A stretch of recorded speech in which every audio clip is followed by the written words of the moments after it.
안녕하세요. 정봉 목사입니다. 지금 평안하신가요? 지금 코로나 가운데 여러분이 힘든 상황 가운데 있는 거 주님이 아시죠? 그래서 주님이 여러분들을 보호하시고 하나님의 은혜를 누리는 여러분들의 삶이 되기 축복합니다. 우리가 지금 시편을 읽고 있습니다. 시편은 전에 이야기했던 것처럼 우리 인생 또 여러 가지 상황 가운데 우리에게 전달하고자 하는 은혜와 또 진리, 지혜가 많습니다. 그래서 그 지혜와 진리를 누리며 또 이 시편을 읽어갔으면 좋겠습니다. 오늘 시편은요 99편에서 105편 말씀인데요. 99편에서 105편 말씀 중에 103편 말씀을 나누려고 합니다. 103편은 다윗이시죠. 이렇게 1절에 시작합니다. 내 영혼아 여호와를 송축하라. 이 송축이라는 단어가 히브리어로 바라크입니다. 이 바라크란 단어를 언제 쓰여졌냐면 하나님의 부르심을 받은 아브라함 12장에 보면요. 너는 너의 고향과 친척과 아버지의 집을 떠나라. 내가 지시할 땅으로 가라. 너는 복이 될지라 라고 이야기하죠. 이 복이란 단어가 바라크란 단어를 썼어요. 그러니까 송축하라라는 것은 하나님께 복을 드려라 라는 의미와 같습니다.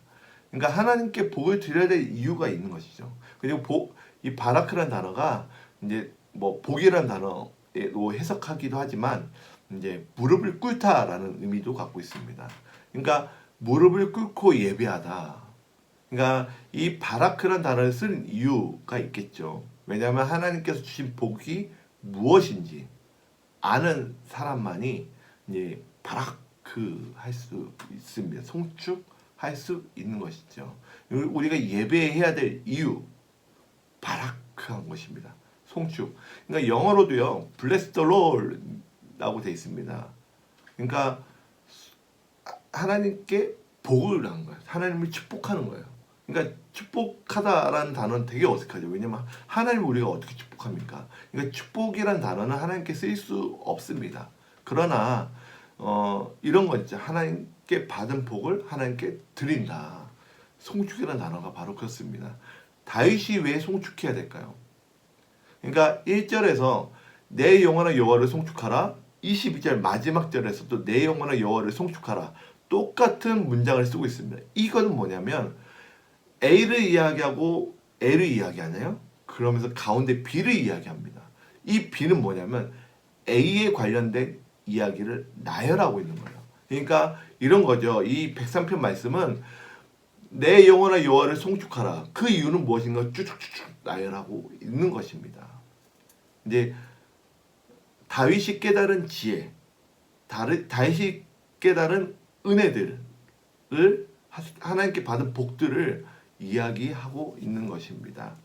이런 형식으로 쓰여진 시편이 몇 개 있어요.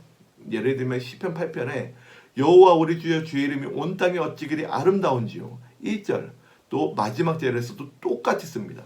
이 가운데 B는 1절에 관련된 또 마지막 절에 관련된 이야기를 하고 있는 그런 시편들이 좀 있습니다. 그러니까 강조하고 있는 거죠. 나는 하나님을 송축하겠다 강조하고 있는 것입니다. 그리고 송축해야 될 이유가 가운데 있는 것이죠.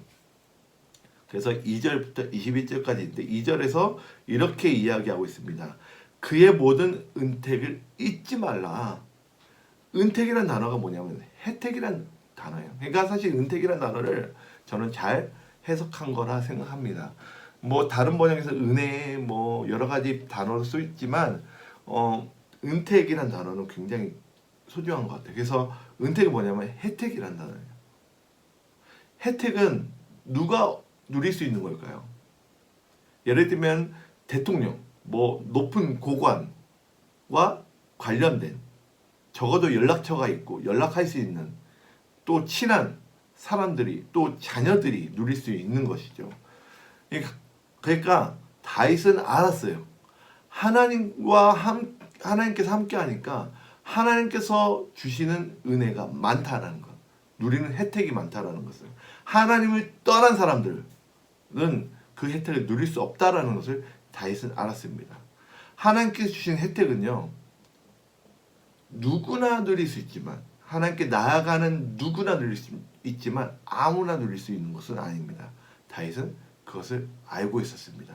그것이 뭘까요? 그것은 죄를 사하여 주시고 병을 고쳐 주시고 생명을 파멸해서 속량하여 주셨다. 이게 3절의 이야기죠. 그리고 인자와 긍휼로 관을 씌워 주시고 좋은 것으로 만족하게 하시고 또 청춘을 독수리같이 새롭게 하신다. 이게 2절부터 5절까지의 말씀입니다. 그러니까 여러분들 그 은택을 잊지 않았으면 좋겠습니다.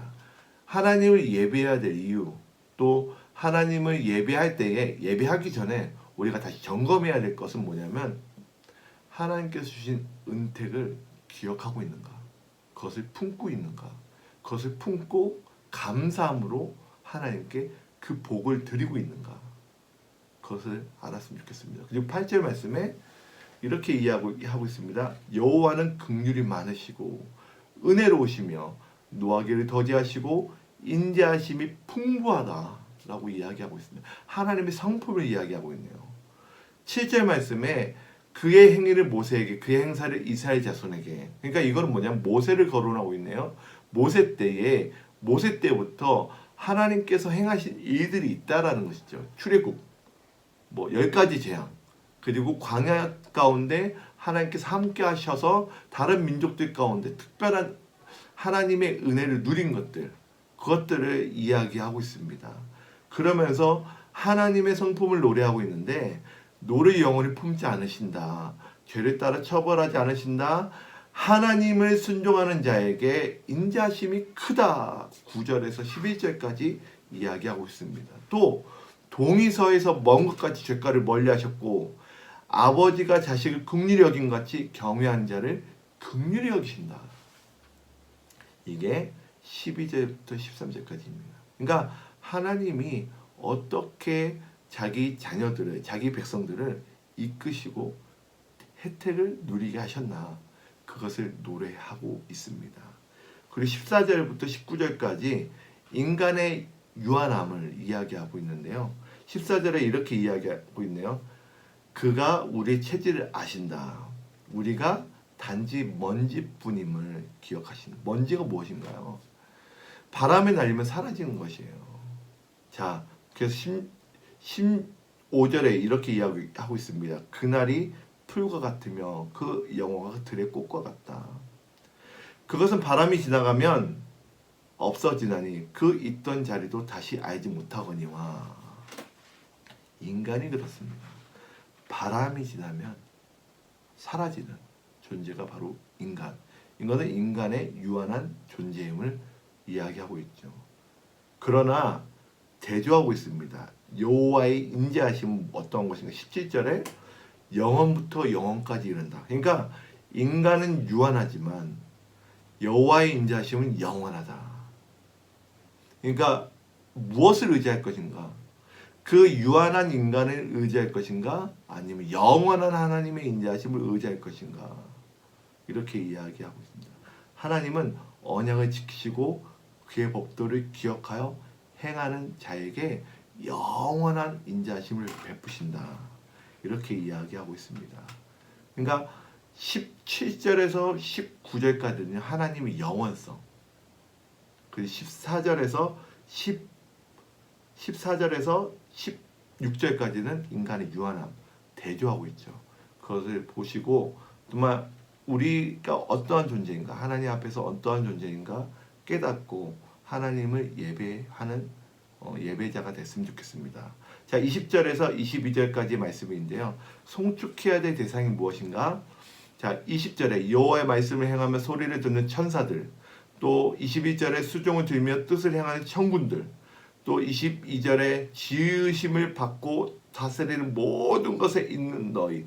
이건 뭐냐면 하늘과 땅의 모든 피조물을 하나님을 송축해야 된다라고 강조하고 있습니다. 그러니까 하나님을 송축하지 않아도 될 대상은 없다라는 것이에요.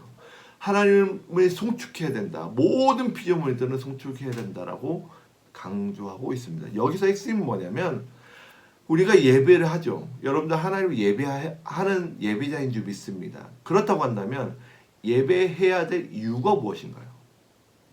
그것을 발견하시고 그것을 품으시고 하나님께서 우리에게 주신 은택, 혜택이 무엇인가? 나는 정말 하나님 앞에 어떤 존재인가 그것을 깨닫고 하나님을 예배하는 예배자가 되시길 진심으로 축복합니다. 감사합니다.